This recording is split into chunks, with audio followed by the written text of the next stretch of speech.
Ever wonder why one person's AI answer is pure magic and yours just isn't? The secret is in the prompt.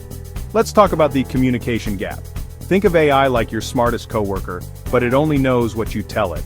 In a recent SaaS marketing test, teams using advanced prompting saw a 45% boost in campaign engagement compared to those using generic prompts. That's serious ROI, just from better communication.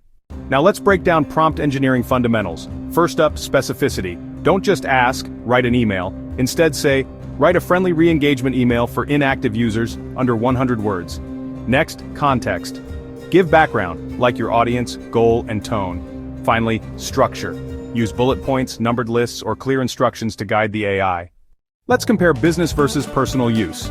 For business, summarize this sales report for executives, highlight trends, add action items. For personal, summarize this article for a dinner conversation, keep it fun and light. See the difference?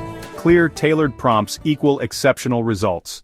So, action steps. 1. Get specific. 2. Add context. 3. Structure your prompt. Pro tip, save your best prompts as templates and tweak them for new tasks. Ready to level up? Start mastering your prompts today and watch your AI outputs go from good to exceptional.